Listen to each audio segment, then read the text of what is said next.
Welcome friends. પરીક્ષાના લગભગ 1-2 દિવસની વાર હોય આપણે, ત્યારે હવે આપણે એ જોવાનું છે કે પરીક્ષાના દિવસે, પરીક્ષાના આગલા દિવસે અને પરીક્ષા પતી જાય પછી આપણે શું કરવું જોઈએ. તો બધાને કંઈક ને કંઈક તો ચિંતા હોય જ. અમુકને વંચાણું હોય, અમુકને સેજેનો વંચાણું, તો અમુકને ઘણું બધું વંચાઈ ગયું હોય. ત્યારે પણ અમુકને જ્યારે ઘણું બધું વંચાઈ ગયું ત્યારે કંઈક તો પ્રોબ્લેમ હોય જ તે કે શું આ પૂછાય છે કે નહીં પૂછાય, અને આ પૂછાણું તો જેને મને અત્યારે યાદ આવે છે એવું પરીક્ષામાં યાદ આવશે કે નહીં આવે. અને ચિંતા બધાને થતી હોય તો એનો ઉકેલ શું? ચિંતા તો થાય જ. ચિંતા થવી જ જોઈએ. જો તમે તૈયારી કરી હોય તો તમને ચિંતા થાય. જે વ્યક્તિ નપાસ થવાના કાગરે ઉભો છે એને કે ચિંતા થવાની જ નથી. એટલે ચિંતા થાય એ સારી બાબત કહેવાય. પણ હવે આજે આપણે એ જોઈશું કે પરીક્ષાના આગલા દિવસે, પરીક્ષાના દિવસે, પરીક્ષાના સમય દરમિયાન અને પરીક્ષા પતી જાય પછી કઈ કઈ નાની નાની બાબતનું ધ્યાન રાખવું જોઈએ. તો આજે આપણે જોવાના બોર્ડની પરીક્ષામાં સફળતાની ચાવી સ્માર્ટ તૈયારી. સ્માર્ટ લોકો હંમેશા સ્માર્ટ તૈયારી કરે. ચિંતા દૂર કરી નાખો, તણાવ મુક્ત અને આત્મવિશ્વાસ સાથે પરીક્ષા તમે આપો એની એક સંપૂર્ણ માર્ગદર્શિકા એટલે એક મસ્ત મજાનો રોડ મેપ આજે આપણે જોવાનો છે.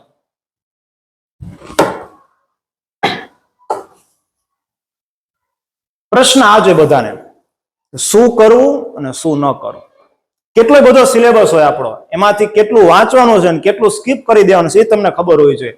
આખા વર્ષ દરમિયાન જો તમને કોઈ ચેપ્ટર, યુનિટ કે કોઈ એવા પ્રકારના દાખલા તમને આવડ્યા જ નથી તો એના હવે તમારે વાંચવાના થતા નથી. કારણ કે જેટલું આવડે છે ને જોરદાર રિવિઝન કરો, એમાંથી પૂછાય તો માર્ક જવો જોઈએ નહીં. આખું વર્ષ દરમિયાન આપણને બહુ નથી ફાવ્યું, એ હવે વાંચવા જવાનો આપણી પાસે સમય નથી. એટલે તમને એ ખબર હોવી જોઈએ શું કરવું એના કરતા શું ન કરવું એ ખબર હોવી જોઈએ. એક મસ્ત મજાનું વાક્ય છે તમારા માટે કે no one is coming to save you. કોઈ વ્યક્તિ તમને બચાવવા નથી આવવાનું. This life is 100% your responsibility. આ જીવનમાં તમારી 100% જવાબદારી તમારી પોતાની છે. કોઈ વ્યક્તિ તમને બચાવ ન થવાનું. જોઈએ કે ગુજરાતી એક મસ્ત મજાના કાવ્ય પ્રકારે કે ગળું તરસે તો પાણી પીવાય. તમને ક્યારેક તરસ લાગે તો તમે પાણી પી શકો. પ્રોબ્લેમનું સોલ્યુશન શું? તો કે ગળું તરસે તો પાણી પીવાય, દિલ તરસે તો શું કરવું? ક્યારેક કંઈક અધૂરી ઈચ્છા રહી જાય, આપણે અમુક માર્ક ખૂટતા હોય, અમુક ટકા લાવવાની ઝંખના હોય તો ઈ ખૂટે તો શું કરવું? ઘર સળગે તો વીમો લેવાય. વીમો હોય તો ઘર જે સળગ્યું હોય એના પૈસા આપણને પાછા મળી જાય. પણ ક્યારેક કોઈ વ્યક્તિના સપના તૂટી જાય, સપના સળગે તો શું કરવું? આભ વરસે તો છત્રી લેવાય. જતા હોય, રેનકોટ પહેર્યો હોય, છત્રી હોય તો આપણે પલળીએ નહીં. આભ વરસે તો છત્રી લેવાય, પણ ક્યારેક કંઈક ઈચ્છા હોય, ક્યારેક કંઈક સપના જોયા, સારા માર્ક મેળવવાના, ન પૂરા થાય તો આંખ વરસે તો શું કરવું? સિંહ ગરજે તો ભાગી જવાય. જંગલમાં જતા હોય, ક્યાં ગીર ફોરેસ્ટમાં ગયા હોય, બીક લાગી જાય, રાતનો સમય થઈ ગયો, સિંહ ગરજે તો ભાગી જાય આપણે. તો સિંહ ગરજે તો ભાગી જવાય, પણ અંદરનો અહંકાર ગરજે તો શું કરવું? શરીર ભડકે તો રોકી લેવાય. સળગવું હોય, કંઈક ઈચ્છા હોય, કંઈક બાકી રહી ગયું હોય, કંઈક કામ બાકી રહી ગયું હોય તેને રોકી તમે લઈ શકો. પણ મન ભડકે તો શું કરવું? કાંટો ખટકે તો કાઢી લેવાય. ચાલતા હોય, જતા હોય, રસ્તા ઉપર ચલા જતા હોય, ખેતરમાં ચાલ્યા જતા હોય, કાંટો વાગે તો તમે કાઢી પણ લો. પણ કોઈની મનમાં વાત ખટકે તો શું કરવું? આ વાત ન ખટકે એના માટે જોરદાર તૈયારી કરવાની થાય છે આપણે. હવે શું કરવું ને શું ન કરવું ની ચિંતાની અંદર તમારા માટે પ્રોબ્લેમનું સોલ્યુશન છે. તમે 12 સાયન્સમાં હોય, 12 કોમર્સ આર્ટ્સમાં હોય કે તમે 10મા ધોરણમાં કોઈ પણ બોર્ડની પરીક્ષા આપતા હોય, અંગ્રેજી વિષયના પેપરની જવાબદારી મારી. એના આગલા દિવસમાં જેટલા દિવસ તમારી પાસે વધે છે, એટલે કે સાયન્સ વાળાને 5 દિવસનો ગેપ વધે છે, કોમર્સ અને આર્ટ્સ વાળાને પણ 5 દિવસનો ગેપ છે, અને 10મા વાળાને પણ 5 દિવસનો ગેપ છે. આ 5 6 દિવસની અંદર તમે બધી જ તૈયારી કરી શકો એના માટે મસ્ત મજાનું ટાઈમ ટેબલ બનાવ્યું છે, જેના વિડીયો લેક્ચર આપણે યુટ્યુબમાં આવશે. તો તમે અંદાજિત અત્યારે હું તમને કહી દઉં છું કે 12 સાયન્સ વાળાને 1 માર્ચે આવશે એક વિડીયો. પાર્ટ બી રિલેટેડ હશે. ગ્રામર સેક્શન બી ની અંદર આપણે વધુ સોલ્વ કરશું. બધી ઉપર છેલ્લી તૈયારી અને ક્વિક રિવિઝન કરશું કે જેમાંથી કઈ આપણું બાકી ન રહી જાય. એવી રીતે આખું ટાઈમ ટેબલ છે કે જે આપણે યુટ્યુબ પોસ્ટ ઉપર મૂકેલું છે. ઓકે, જોઈએ.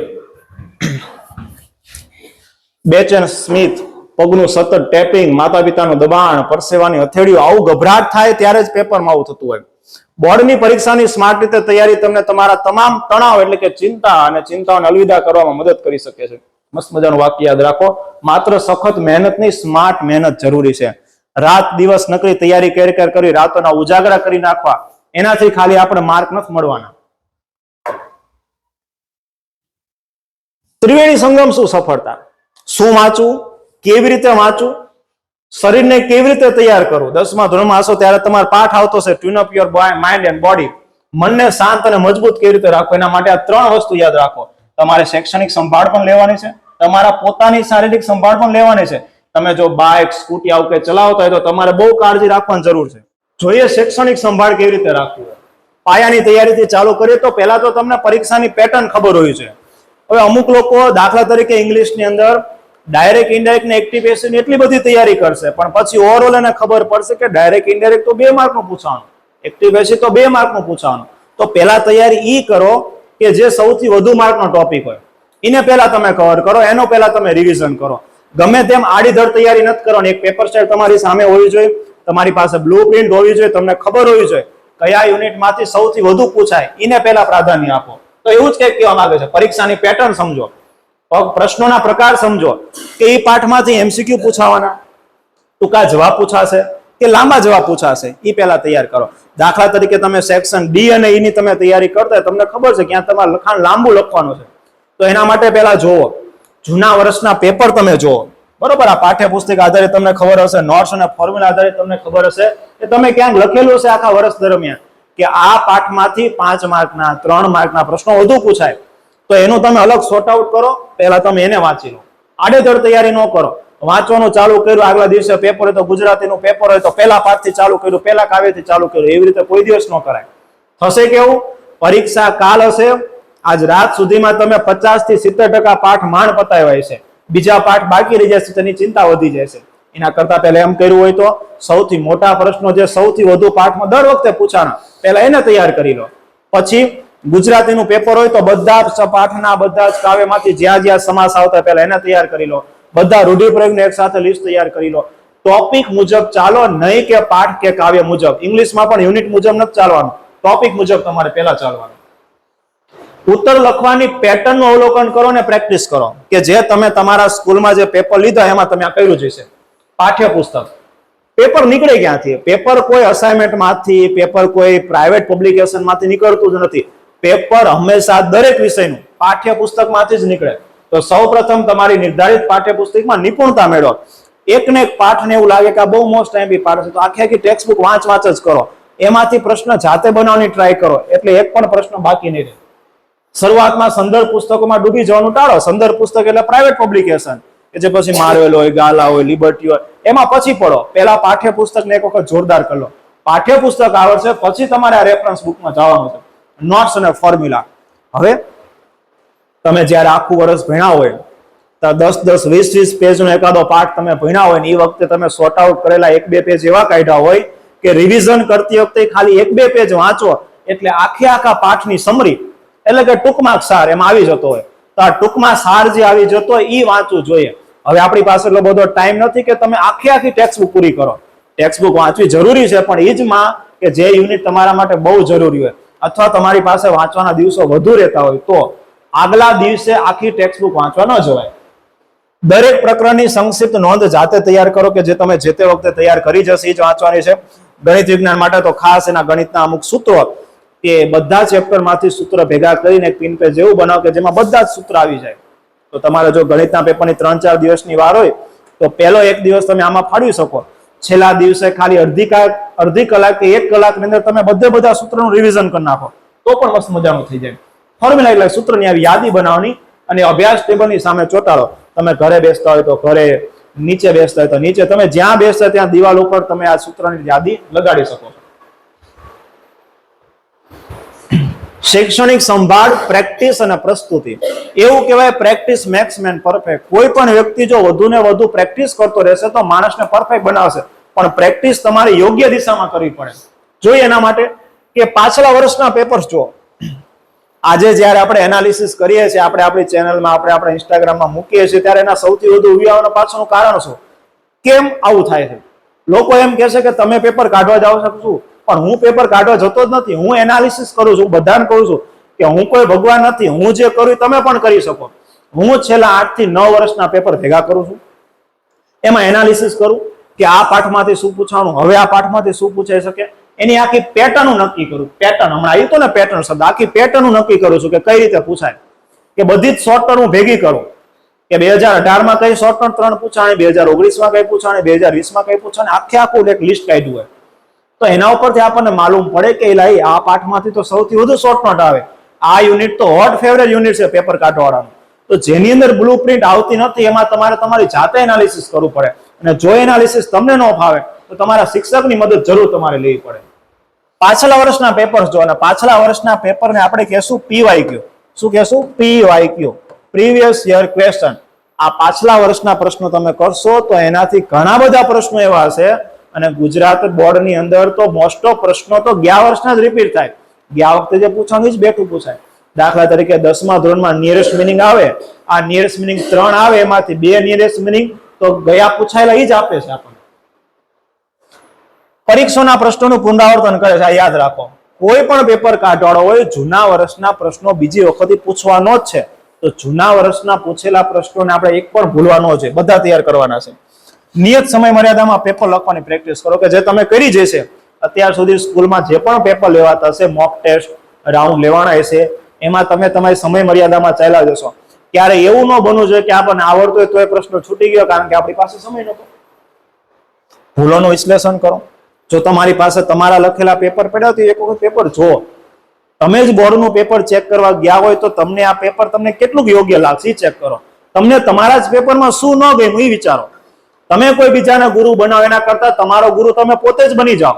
તમે જ નક્કી કરો કે આમાં તમને શું ગમ્યું શું ન ગમ્યું, આમાં હજી કઈ એવી બાબત છે જેને ઇમ્પ્રુવ કરવાની જરૂર છે, આ ઇમ્પ્રુવ કરી લો, પેપર 100% સારું લખાય છે તમારું. પ્રસ્તુતિ, પ્રેઝન્ટેશન, ટૂંકમાં પેપરનો શણગાર કરો. માણસોને બ્યુટી પાર્લર જવું પડે તો પેપરને બ્યુટી પાર્લરમાં મોકલો. એનો મતલબ એવો નથી કે તમારે મેકઅપ કરો, એનો મતલબ એવો છે કે પેપરને એવું મસ્ત મજાનું લખો. પેપરને મસ્ત મજાનું લખો એનો મતલબ એવો નથી કે તમારે પેપરમાં ડિઝાઇન દોરવી જોઈએ, એવું કઈ હોતું નથી. મોટા મોટા બોક્સ બનાવો જોઈએ એવું કઈ જ હોતું નથી. પેપરને બને એટલું સિમ્પલ લખો, સારા અક્ષરે લખો. હવે ક્યારેક એવું થાય કે સર અમારા અક્ષર જ સારા નથી તો શું કરું? અક્ષર સારા ન હોય તો પેપર છૂટું છૂટું લખો, ચેક ચાક ઓછી કરો, બને એટલી જગ્યા થોડીક છોડવાનું રાખો, અને મહત્વના દર્શાવતા શબ્દો ત્યાં નીચે અંડરલાઈન કરો. એટલે સામેવાળાને પેપર ચેક કરીને પેપર ચેક કરવા મજા આવે. પેપર જેટલું ગંદુ હશે સામેવાળો પેપર ચેક કરવામાં એટલો ઇરિટેટ થશે, અને પેપર ચેક કરવામાં સામેવાળાના વાર લાગી, ઇરિટેટ થયા તો તમારા માર્ક ઓછા આવશે. આ ધ્યાન રાખજો. ખાલી સાચા ને સાચા લખાણથી કે આપણા માર્ક સુધરી નથી જતા. પછી જોઈએ આગળ કે તમને વધુ ગુણ અપાવશે. મહત્વના મુખ્ય શબ્દોને અંડરલાઈન કરવાનું રાખો. આ બહુ મહત્વની વસ્તુ છે. આખો પેરેગ્રાફ હોય પણ તમને ખબર છે આ પેરેગ્રાફમાં 4-5 શબ્દ એવા છે કે જે ખૂબ જ મહત્વના છે, તો તમારે ત્યાં અંડરલાઈન કરવી પડશે કે પેપર છે કે ખબર પડે ઠીક આને આ મુદ્દાનો આમાં સમાવેશ કર્યો છે તો આપણે ધરે માર્ક આપો. પછી આગળ જોઈએ કે દરેક જવાબ પછી એક લીટી દોરો. એ હમણાં આપણે જોશું કે એક મોડેલ પેપર આપણે કેવી રીતે લખવું જોઈએ. એટલે વાત એ છે કે અક્ષર સારા ન હોય તો કઈ નહીં, પણ છૂટું છૂટું લખાણ લખો અને પ્રેઝન્ટેશન મસ્ત કરો તો સામેવાળાને પેપર ચેક કરવાની મજા આવે, અને સામેવાળાનું પેપર જેટલું તમારું નીટ એન્ડ ક્લીન લાગ્યું એટલા વધુ માર્ક મળી શકો. બરોબર, જોઈએ આગળ આપણે. શૈક્ષણિક સંભાળ સ્માર્ટ રણનીતિ, સંતુલિત શિડ્યુલ. તમારું શિડ્યુલ જે છે, તમારું સમયપત્રક જે છે એ તમારા સમયપત્રકના સમય મુજબ, તમારા 3 કલાકના પેપર મુજબ તમે આ પેપરના સેક્શન એવી રીતે ડિવાઈડ કરી લો કે જે સમય જેટલા પ્રશ્નોને આપણને એટલો જ અપાય. ક્યારેક એવું થતું ક્યારેક બાળકો સેક્શન એટલે કે નિબંધ, પત્ર, ઈમેલ એવું બધું શરૂઆતમાં ચાલુ કરી દે. કઈ વાંધો, નો ડાઉટ તમે ચાલુ કરી શકો, પણ એ લખવામાં પછી સમય 1 કલાક ઉપર વયો જતો હોય અને પાછળ 1.5 કલાક માંડ વધતી હોય તો ABCD બધું ભેગું નથી થવાનું. ઇંગ્લિશમાં તો પેપર એવું મસ્ત મજાનું સેટ કર્યું છે પહેલેથી બોર્ડ વાળાએ કે ABCD તમે ક્રમમાં લખશો એટલી જ વધુ મજા આવશે. તમે જોશો સેક્શન A ની અંદર પહેલા પ્રશ્ન જવાબ આવશે, પછી ટૂંકમાં પહેલા શરૂઆતમાં થોડુંક સહેલું, પછી સેક્શન C સુધી સહેલું હશે, પછી D ની અંદર થોડું ગ્રામર આવશે, પાછું એની અંદર તમે લખાણ લખી શકશો. ઇંગ્લિશમાં તમે ક્રમમાં જાશો તો તમને જ વધુ મજા આવશે. બાકી ચોઇસ ઇઝ યોર્સ, પસંદગી તમારી છે. તમે કોઈ પણ સેક્શન શરૂઆતમાં આગળ પાછો લખી શકો. સ્માર્ટ રણનીતિની કરીએ છીએ. ભારે વિષયોને હળવા વિષયો સાથે મિક્સ કરો. ક્યારેક એવું થાય કે આપણને એકને એક વિષય વાંચીને કંટાળો આવે, આપણી પાસે 4-5 દિવસની કોઈ પેપરની વાર હોય અને રજાઓના માનો કે 4-5 દિવસની રજા છે, એના પછી એક પેપર આવે છે.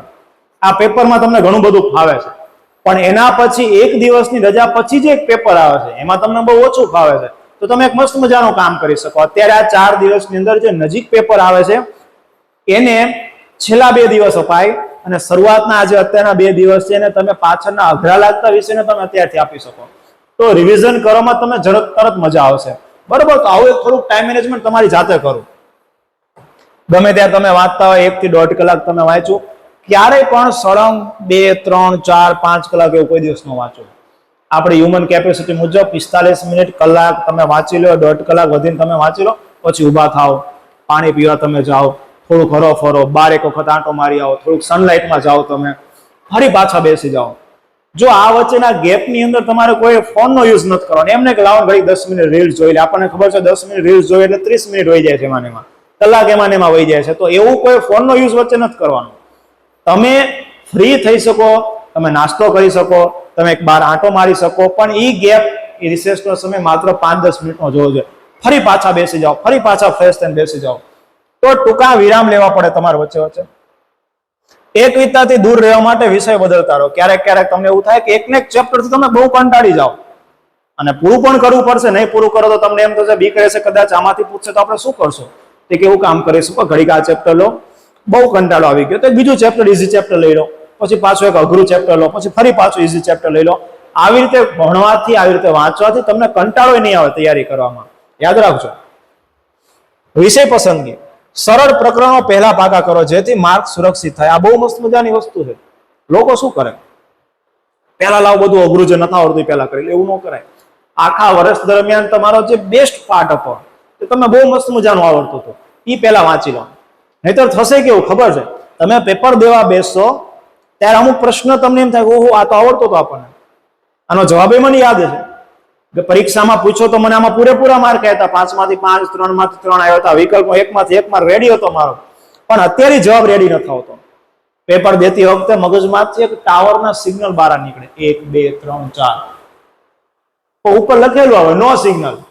સિગ્નલ મળતો નથી કારણ કે જવાબ ભૂલી ગયા આપણે, અને જવાબ એટલા માટે ભૂલી ગયા કારણ કે એનું રિવિઝન ન થયું. તો પહેલા તમારે શું કરવાનું, જેટલા ઇઝી ચેપ્ટર છે એને પહેલા જોરદાર પાકા કરી લો, એવા પાકા કરી લો કે એમાંથી માર્ક તો તમારો પાકો જ રહેવો જોઈએ, એ માર્ક તો જવો જ ન જોઈએ. ભાષાઓની ઉપેક્ષા ન કરો, તે તમારી ટકાવારી વધારે છે. આ વસ્તુ યાદ રાખજો. જો તમે કોમર્સ આર્ટ્સ ની અંદર છો તો ગુજરાતી, હિન્દી અથવા સંસ્કૃત તમારે હોય, કોઈ પણ એક ભાષા હોય તમારે, તો એ ભાષાને તમારે અવગણવાની નથી. ઇંગ્લિશ પણ તમારે અવગણવાનું નથી. તમને એમ થાય એકાઉન્ટ સ્ટેટની જોરદાર તૈયારી કરી લો, મનોવિજ્ઞાન, તત્વજ્ઞાન, ભૂગોળની જોરદાર તૈયારી કરી લો, પણ ભાષા પણ સિક્યોર કરવી પડશે જેનાથી ટકાવારી તમારી વધશે. ક્યારેક એવું થાય, માનો કે ઇંગ્લિશની અંદર એવું થયું ધોરણ 10 ની અંદર કે ગણિત વિજ્ઞાન જેવા નબળા વિષય છે તમારા, કદાચ માનો કે, અને ઇંગ્લિશ તમારા માટે થોડોક ઈઝી વિષય છે, ગુજરાતી તમારા માટે ઈઝી છે, ક્યારેક બની શકે સમાજ તમને અઘરું લાગતું હોય, તો તમે નકરા અઘરા લાગતા વિષય જ કેર કરશો અને ઈઝી સબ્જેક્ટને તમે બહુ ધ્યાન નહીં આપો, તો ક્યારેક કેવું થશે ખબર હે કે આમાં પણ ઓછા માર્ક આવશે ને પેપર સારું ન નીકળવું, અથવા તમારી તૈયારી ન થઈ, અથવા ચેકિંગમાં કંઈક પ્રોબ્લેમ થયો અને તમારે ત્યાં પણ ઓછા માર્ક આવ્યા, તમારા માર્ક બે જગ્યાએ કપાશે. તો એના કરતા ઈઝી લાગતા વિષયમાં જોરદાર સ્કોર તમે કરી લો, તો ત્યાં તમે માર્ક ખેંચી લો, તો અઘરા વિષયની અંદર કદાચ માર્ક અમુક જગ્યાએ કપાય તો બે સરભર થઈ જાય. આ મેનેજમેન્ટ પણ એક શીખવા જેવું ખરું. શારીરિક સંભાળ બહુ ઇમ્પોર્ટન્ટ વસ્તુ છે. પરીક્ષાના આગલા દિવસોમાં સગા સંબંધીઓ સાથે આપણે એને ક્યાંક બહાર ફરવા ગયા હોય અને દાબેલી દબાઈને ખાધી હોય, પાવભાજીના પાવ દબાઈને ખાધા હોય, ઢોસો ખાતો હોય, અરે કઈક ધમાણ કર્યું હોય, તમે યાદ રાખજો ઉનાળો ચાલુ થઈ ગયો છે તેનો મતલબ એવો નથી કે આઈસ્ક્રીમ જોરદાર ખાતું રહેવું, પછી આઈસ્ક્રીમ આ ખાવાનું, પરીક્ષામાં આઈસ્ક્રીમ નાકમાંથી નીકળશે બહાર, બરોબર છે? એટલે એવું તો ન જ કરાય. બહુ ખાવા પીવામાં ધ્યાન રાખો, બહુ ઠંડુ પાણી ન પીવો. પરીક્ષા દેવા તમે જશો, પહેલા દિવસે તમે જ્યારે જશો ત્યાં તમને ચોકલેટ ખવડાવશે, પેંડો ખવડાવશે, હાથમાં લઈ લેવાનો, પછી ખાવાનું નહીં, ક્યાંક કચરા પેટી આવે તેમાં નાખી દેજો. રેડી? આ બહુ બધી વસ્તુનું ધ્યાન રાખજો. ગળપણથી બને એટલું દૂર રહો. ચાલો પરીક્ષા તમને શરદી થઈ ગઈ છે, તમને ઉધરસ આવતી હશે, તમારું માથું દુખતું હશે, તો પેપર દેવાનું તમને નહીં મજા આવે. આખા વર્ષમાં આપણે જેટલું પણ ભણ્યા છે એનું આ 3 કલાકમાં આપણે ઉતારવાનું છે. આનાથી તમને બીવડાવતો નથી, પણ આ એક તૈયારી છે, આજ આપણે શીખવાનું છે. ભવિષ્યમાં કેટલી બધી પરીક્ષાઓ હશે કે જેમાં આગલા દિવસે રાતે તમને ઊંઘ પણ નહીં આવે, તો આ તો આપણે શીખવાનું છે કે આમાંથી કેમ બહાર નીકળવું. અને આ તમારા જીવનની કોઈ પહેલી કે છેલ્લી પરીક્ષા નથી, બરોબર? એટલે એટલી બધી ચિંતા પણ કરવાની જરૂર નથી. પણ યાદ રાખશો, આપણે ખાવા પીવામાં બહુ ધ્યાન રાખશું. મેન વસ્તુ છે હાઇડ્રેશન, પાણી પીવામાં રાખો, બરોબર? દિવસમાં બને એટલા 8 થી 10 ગ્લાસ તમે મોટા ગ્લાસ પાણી પીવાનું રાખો. 3-4 લીટર તો કમસે કમ તમારે પાણી પીવું જ જોઈએ. જેટલું પાણી તમે વધુ પીશો એટલું મગજ તમારું સારી રીતે કામ કરશે. એવું લાગે તો તમે વાંચવા બેઠા હોય ને ત્યારે પાણીની બોટલ ભરી લો. અને થોડુંક વાંચો, થોડોક કંટાળો આવતા એક ઘૂંટડો પાણી, થોડુંક અમથું પાણી પી લો, ઘટ નથી પી જવાનું, થોડુંક સિપ કરીને પાણી પીઓ તમે. આવું પાણી પીવાથી માઇન્ડ તમારું એક્ટિવ રહેશે. રેડી? અને ઊભું થઈને પાણી પીવા જવામાં ક્યારેક કેવું થાય, આપણે વાંચતા ને ઊભા થઈને પાણી પીવાનું તો આપણને બીજા દુનિયાના 17 સોનાના કામ પછી યાદ આવે આપણને. એટલે હાલ કાલે મારે કયા કપડાં પહેરવા છે નક્કી કરવાનું તો રહી ગયું, પછી કબાટ ખોલે ભાઈ, અને એમાં અડધી કલાક વેસ્ટ કરશે. પેપર દેવા જાઓ ત્યારે તમને કમ્ફર્ટેબલ લાગે એવા તમે કપડાં પહેરો, નહીં કે નવા ટીક કપડાં તમે પહેરો. પછી એ 3 કલાકના પેપરમાં તમે તમારો શર્ટ, પેન્ટ, ટી શર્ટ તમે સમૂહ કરવામાં જ રહેશો, તમે ડ્રેસ તમારો સમૂહ કરવામાં જ રહેશો. બને એટલા કમ્ફર્ટેબલ કપડાં પહેરો તો તમારા માટે સારું છે. રેડી? ત્યાં તમે પેપર દેવા જાઓ છો, ત્યાં કોઈ ફેશન શો માટે તમે જતા નથી. પેપર તમારે શણગારી લખવાનું છે, તમારે શણગારી ત્યાં નથી જવાનું. બરોબર છે? તો આપણે આપણા માટે પેપર દઈએ છીએ, નહીં કે બાજુવાળાને સારું લગાડવા માટે. એટલે એટલું બધું રેડી કે તૈયાર થઈને જ જવાનું કે આપણે ખાલી આપણામાં રચા પૈસા રહીએ. ડિહાઇડ્રેશન એટલે શું? શરીરમાં પાણીની કમી થઈ જાય તો એનાથી એકાગ્રતા નહીં થાય ને માથાનો દુખાવો થશે. યાદ રાખજો, અભ્યાસ કરતી વખતે પાણીની બોટલ સાથે રાખવાના, ઘૂંટે પાણી પીતા રહો. આહાર ડાયટિંગમાં ધ્યાન રાખવું પડશે. જંક ફૂડ, તેલી ખોરાક તમારે નથી ખાવાનો, બહુ ઓઇલી ખોરાક વાળું નથી ખાવાનું, બહુ વઘારેલું, તીખું, તળેલું આવું બધું ખાવાનું ટાળવું જોઈએ. ફાઈબરથી ભરપૂર અને પચવામાં હળવો ખોરાક તમે લો. પચવામાં હળવો ખોરાક લેવાનો છે. બરોબર? બને એટલું સાદું સિમ્પલ ભોજન જમો, ઘરનું જ જમો. અને એમાં તે રાતનો ખોરાક બહુ હળવો લેવાનો, બહુ રાતે એટલું બધું ધરાઈને નહીં ખાવું કે તમને વાંચતી વખતે ઊંઘ તમને આવે. બરોબર છે? યાદ રાખજો, યાદ રાખો, તમે જે ખાઓ છો તે તમારા મગજને શક્તિ આપે છે. તમે જે ખાશો એને ડાયરેક્ટ અસર તમારા મગજ ઉપર પડવાની છે. રિચાર્જ, ફોનમાં જેમ બેલેન્સ કરાવવું પડે, રિચાર્જ કરાવવું પડે, ચાર્જિંગમાં મૂકવું પડે, એ રીતે તમારા મગજને પણ રિચાર્જ કરવું પડશે. મગજને રિચાર્જ કઈ રીતે કરશો? જોરદાર મસ્ત મજાની ઊંઘ લો.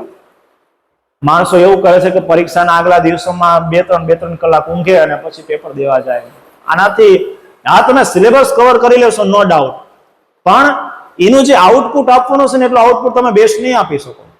એના કરતા મગજ શાંત હશે, પૂરતી ઊંઘ લીધી હશે, તમારું મગજ એકદમ ફ્રેશ હશે, તો બની શકે ક્યારેક નહીં આવડતો પ્રશ્ન હોય, અઘરો પ્રશ્ન હોય, તો તમે એને સારી રીતે હેન્ડલ કરી શકશો. ભલે તમે નથી આવડતો પ્રશ્ન 100% સાચો નથી લખી શકવાના વાંચ્યા વગર, પણ તમે એવું જરૂરથી લખી શકશો એના રિલેટેડ કે જે તમને 5 માંથી 2-3 માર્ક તો ચોક્કસ અપાઈ દેશે. તો ઊંઘ બહુ એટલે બહુ જરૂરી વસ્તુ છે. અત્યાર સુધી જો તમે દિવસે વાંચેલું હોય, મતલબ મોર્નિંગમાં વહેલા ઉઠીને તમે વાંચેલું હોય, તો રાતના ઉજાગરા ન કરાય. જો તમે પહેલેથી રાતે મોડા સુધી વાંચો છો અને સવારે મોડા ઉઠો છો, તો આ ટાઈમ ટેબલ પણ તમારે એમ જ જાળવવું જોઈએ. તમારે અહીંયા ફરી પાછો ફેરફાર નથી કરવાનો. આજુબાજુના પડોશીના છોકરા, સગા સંબંધીના અને મિત્ર બેનપણી જો સવારમાં વહેલા ઉઠીને વાંચે છે, 3-3, 4-4 વાગે ઉઠીને વાંચે છે, તો તમારે એનું જોઈને આપણે એવી રીતે વાંચવા નથી માંડવાનું. એનાથી થશે શું? એની સ્લીપિંગ સાયકલ અલગ હોય, આપણી સ્લીપિંગ સાયકલ અલગ હોય. શરીર મન મેળે નહીં લાવી શકે ને પરિણામે તમે માંદા પડશો, માથાનો દુખાવો થશે અને શરદી ઉધરસ થશે તો જલ્દી મટશે નહીં. તમારું અત્યાર સુધીનું જેવું શેડ્યુલ હતું, તમે જે રીતે વીકલી પરીક્ષામાં વાંચતા હતા, જે રીતે બોર્ડની પરીક્ષાની તૈયારી તમે સ્કૂલમાં કરાઈ હતી, સ્કૂલમાં એવા પેપર લીધા હતા, એમાં તમે જે રીતે વાંચતા હતા એવા જ સમય તમે વાંચવાનું રાખો. કોઈ એક્સ્ટ્રા ટાઈમ એવી રીતે ફાળવવાની જરૂર નથી. અરે તમને એવું લાગે કે તમે એક્સ્ટ્રા 2-3 કલાક વાંચી લીધું, પણ એ 2-3 કલાક વાંચવામાં ચોપડી સાઈડમાં મૂકશો ને વિચારશો મેં શું વાંચ્યું, તો હકીકતમાં તમને એમ લાગશે ઓહો આ તો મને કઈ યાદ જ નથી. આવું થશે. એટલા માટે કહીએ છીએ કે ઊંઘ જોરદાર રીતે લો. ઊંઘના 30 મિનિટ પહેલા સ્ક્રીન લાઈટ તમે ટાળવી પડશે. રાતે હવે વાંચી લીધું, માનો કે કોઈ 11-12 વાગ્યા સુધી વાંચ્યું, 1 વાગ્યા સુધી વાંચ્યું, પછી ઊંઘવાની ટ્રાય કરી, ઊંઘ ન આવતી, શું કરશું? તરત ફોન ઠપકારશું, રીલ જોઈશું, યુટ્યુબના વિડીયો જોઈશું. યાદ રાખો, તમે જેટલી રીલ્સ, તમે જેટલા યુટ્યુબના વિડીયો જોશો એ તમને અલગ અલગ પ્રકારની ફિલિંગને, અલગ અલગ પ્રકારના ઇમોશન મગજમાં ઉભા કરશે. દાખલા તરીકે તમે બહુ મસ્ત મજાનું વાંચી લો, તમારો મૂડ સારો છે, તમે કોઈ શોર્ટ વિડીયો કે શોર્ટ રીલ તમે જોઈ, એ કોઈ ઇમોશનલ છે, કોઈ દુખી છે, કોઈ ગરીબને હેરાન કરતી સ્ટોરી, કોઈ નાના બાળક રોતું એવી સ્ટોરી, આવું કંઈક તમે જોઈ લીધું, તમને અંદરથી દુઃખ ફીલ થશે, તમારું મૂડ થોડુંક ડાઉન થશે. પછી રીલ ફેરવી, કોમેડી રીલ આવી, તમને હસવું આવ્યું, પછી એકાદી રીલ જોઈ તો તમને ગુસ્સો આવ્યો કે કાંઈ. તમે વિચાર કરો 1-2 મિનિટની અંદર તમારા મૂડ સ્વિંગ્સ કેટલી બધી વખત થાય છે, કેટલી બધી વખત તમારું મૂડ ફેર્યું. હવે તમારું મગજ તમારા ઇમોશન હેન્ડલ નથી કરી શકતું. મગજને એમ થાય છે એટલે આને હસવું છે, આને રોવું છે, આને આશ્ચર્ય પ્રગટ કરવો છે કે આને શું કરવું છે, ખબર નથી પડતી મગજને. આનાથી કેવું થાય ખબર? આનાથી હકીકતમાં છે ને તમે હાલતા કંટાળી જશો, તમે વાંચતી વખતે મગજ તમારું નક્કી નહીં કરી શકે કે આને એકાગ્રતાની જરૂર છે કે નહીં. અચાનક ગુસ્સો આવો, અચાનક ખુશ થઈ જવું, અચાનક વાંક વગર કોઈ કારણ વગર રોવું આવું, આ બધા આના પરિણામ છે. તમે જેટલી શોર્ટ રીલ્સ વિડીયો તમે વધુ જોશો એટલું મગજ તમારું ભ્રમિત રહેશે, એટલું મગજ તમારું ચંચળ રહેશે. એટલે યાદ રાખો, ઊંઘવાના 30 મિનિટ પહેલા તમારા ફોન અડવાનો જ નથી. આ બહુ મહત્વની વસ્તુ છે. આ નાની નાની બાબતો ધ્યાન રાખવાની છે. આખી રાત જાગવું બહુ નુકસાનકારક વસ્તુ છે. તમે આખી રાત જાગી લો, મને કઈ ન થાય, મને કઈ ન થાય એવું કોઈ દિવસ નથી રાખવાનું. વ્યાયામ કરો, એક્સરસાઇઝ કરવાની રાખવી. રાતે જમી લો, તરત વાંચવા ન બેસી જવું. રાતે જમી લો પછી એક ટાર્ગેટ આપું તમને, દરરોજ રાતે જમી લો ને પછી 100 ડગલા ચાલવાનું રાખો. 100 ડગલા સ્ટેપ ગણતો જાઓ ને 1 2 3 4 100 ડગલા ચાલશો, વધીને 10 મિનિટમાં તમે ચાલી લેશો એટલું. જેમાં પછી 10-15 મિનિટ ચાલવાનું રાખો. બપોરે નહીં પણ રાતે જેમાં પછી 10-15 મિનિટ ચાલવાનું રાખો. બહાર ચાલવાનો જાઓ કઈ નહીં, ધાબા ઉપર ચાલો, ઘરમાં ને ઘરમાં અંદર આંટા મારો. આનાથી માઇન્ડ થોડુંક એક્ટિવ થાય. પછી મસ્ત મજાનું થોડુંક પાણી પીને વાંચવા બેસી જાઓ. તમે વ્યાયામ જરૂર છે. સવારે ઉઠીને થોડુંક સ્ટ્રેચિંગ કરો, હાથ પગને ચલાવો, થોડુંક ચાલો સવારમાં, થોડીક નાની મોટી કસરત કરો, 2-3 પુશઅપ કરી નાખો, પુલઅપ કરી નાખો. આવી નાની એવી એક્સરસાઇઝ તમારે કરવી જોઈએ. એવી એક્સરસાઇઝ કે જે હળવી કસરત હોય, બરોબર છે. કોઈ હાર્ડ એન્ડ કોર તમારે એક્સરસાઇઝ અત્યારે કરવાની જરૂર નથી. લોજિસ્ટિક શું છે? પેકિંગ. આગલી રાતે જ બેગ પેક કરી લો, અથવા કોઈ બેગ, કોઈ થેલી કે કોઈ તમે થેલો લઈ જવાના હોય તમારા પેપરના દિવસે. હવે આજે તમારો એક આગલો દિવસ છે, કાલે તમારે બધાને પેપર છે, તો રાતે સુતા પહેલા જ તે કાલે તમારે જે પણ લઈ જવાનું છે એનું બેગ પેક કરો. સવારે ઉઠતા એમ ન થાય કે લાય હોલ ટિકિટ એક એક્સ્ટ્રા ઝેરોક્સ કરાવવાની તો રહી ગઈ, એટલે હું જે આ બોલપેન થી લખું એ બોલપેન તો લાયો નથી. કાલે જે બોલપેન થી લખવાનું છે એ બોલપેન મસ્ત મજાની ઘસી લો, અડધી કલાક એ બોલપેન થી લખી લો, તમે તૈયારી કરી લો, પોઈન્ટ મસ્ત મજાનો ઘસાઈ જવો જોઈએ. આખા વર્ષ તમે જે બોલપેનનો યુઝ કર્યો છે એ જ બોલપેનનો યુઝ તમારે પેપરમાં કરવાનો છે. તમારા સગા સંબંધીએ ગિફ્ટમાં આપેલી 10 20 25 50 વાળી બોલપેનનો ઉપયોગ નથી કરવાનો તમારે. અત્યાર સુધી તમે જે કંપનીની બોલપેન યુઝ કરો છો, તમારા હાથને જે બોલપેનની ટેવ પડી ગઈ છે એ જ બોલપેનનો યુઝ કરવાનો છે તમારે. તમારું આઈડી કાર્ડ હોય, તમારી બોલપેન હોય, તમારી પાણીની બોટલ યાદ રાખશું પારદર્શક લઈ જવાની છે. અને તમારે પણ કપડાં પહેરવામાં ધ્યાન રાખવાનું છે. સાથે સાથે બૂટ મોજા પહેરીને જવાનું નથી, કારણ કે બધું બહાર કઢાઈ નાખશે. તો બેટર છે કે તમે ચંપલ, સ્લીપર કે સેન્ડલ પહેરીને જ જાઓ, બરોબર છે. આ બધી બાબતનું ધ્યાન રાખો. જરૂરી તેટલી તમામ સ્ટેશનરી તમારે લઈ જવાની થાય છે. ચેકલિસ્ટ બનાવો કે પ્રવેશ પત્ર, હોલ ટિકિટ બરોબર છે કે નહીં, આ બરોબર છે, એની સાથેનું આઈડી કાર્ડ બરોબર છે. પછી પેન, જો રિફિલ વાપરતો તો રિફિલ છે કે નહીં એ પણ અંદર જોઈ લો. કપડા, યુનિફોર્મ તમારા જે છે બધું તૈયાર રાખો. સવારે ઉઠીને કયા કપડા પહેરો છો બધું મસ્ત મજાનું તૈયાર રાખો. સવારે ઉઠીને કોઈ જ પ્રકારની હડાહડી કરવાની થતી નથી. બધું તમારી પાસે ટેબલ ઉપર, તમારી સેટી ઉપર કમ્પ્લીટ પડેલું હોવું જોઈએ. Route check. આજના દિવસે શું કરવાનું છે? ડાયરેક્ટ કાલના દિવસે પેપર દેવા નથી જવાનું તમારે. તમને એમ થાય સર અમારા શહેરમાં જ તે નંબર આવ્યો છે, તમને તો ખબર જ હોય ને બધી, અમે આટલા વર્ષથી રહી છીએ. ભલે તમારા શહેરમાં જ નંબર આવ્યો હોય, તેમ છતાં પણ આજ બપોર પછી ફરજિયાત આગલા દિવસે જ્યાં પેપર હોય, સ્કૂલો બદલાતી હોય તો પણ આગલા દિવસે જઈને એક આંટો મારી આવવાની જગ્યાનો. ક્યારેક એવું થાય તમે જે રસ્તો નક્કી કરી રસ્તે કંઈક ખોદકામ ચાલુ હોય, અથવા કંઈક મકાન બનતા હોય, અથવા એ રસ્તો બંધ હોય તો બીજો રસ્તો તમને ખબર પડે. એટલે અગાઉથી એક વખત સ્કૂલ જવાનું સેન્ટર રાખવાનું. બધી જ સ્કૂલ તમારે જ્યાં જ્યાં પણ નંબર આવ્યા હોય, સ્કૂલ બદલાતી હોય કે ન બદલાતી હોય, તમે સ્કૂલ આગલા દિવસે જોયેલી હોવી જોઈએ, રસ્તો તમે જોયેલો હોવો જોઈએ. પરીક્ષાનું લોકેશન જે છે 30 મિનિટ પહેલા તમારે ત્યાં પહોંચી જવાનું છે, બરોબર. તમારું 10 વાગે પેપર ચાલુ થતું તો 9:30 પહોંચી જાઓ. અને એક વસ્તુ યાદ રાખજો, તમે જેટલા વહેલા પહોંચી જાઓ તમારા હાથમાં કોઈ જ પ્રકારની ચોપડી હોવી જોઈએ નહીં. આ બહુ કડવી પણ એક વાસ્તવિકતા છે. કદાચ હું વાત કહું છું, કદાચ જેટલા વિડીયો જોવા વાળા છે એમાં માન 5% લોકો આ ફોલો કરશે. તમે નક્કી કરો કે તમે આ 5%માં આવશો કે નથી આવતા. અને જો એ 5%માં તમે આવો છો તો નીચે કમેન્ટમાં આમ થંબ આપો તો મને ખબર પડે કે 5%માં કોણ વ્યક્તિઓ છે. આ એવા 5% લોકો કે જે પરીક્ષાના અડધી કલાક પહેલા વાંચતા નથી, અને આનાથી એમનું માઇન્ડ બહુ શાંત રહેશે. પરીક્ષાના અડધી કલાકની વાર છે, તમે ચોપડો બેગમાં નાખીને જાઓ છો, તમને તો અહીંયા બેઠા બેઠા હું વાંચી લઈશ. ભાઈ મારા, બેન મારી, તમે આખા વર્ષ દરમિયાન જે વાંચ્યું છે એમાં કઈ ફેરફાર નથી થઈ જવાનું. અને તમને તમારા, મને મારા ભાઈની ખબર છે કે તમે પરીક્ષાના 30 મિનિટ પહેલા જે વાંચશો એ પરીક્ષામાં આવવાનું જ નથી. રેડી? તો શું કામ 30 મિનિટ તમારે આમાં વેડફવી જોઈએ? એના કરતા મગજને શાંત રાખો. આજુબાજુ એવા વ્યક્તિઓ સાથે ચર્ચામાં ન ઉતરતા. કેમ કે મેં એવું સાંભળ્યું કે ગણિતનું પેપર અઘરું નીકળો, મેં એવું સાંભળ્યું વિજ્ઞાનનું ઇંગ્લિશનું પેપર અઘરું નીકળો. એના ભાઈ એવું કોણે કીધું? એ કઈ પેપર કાઢવા ગયો તો અહીંયા?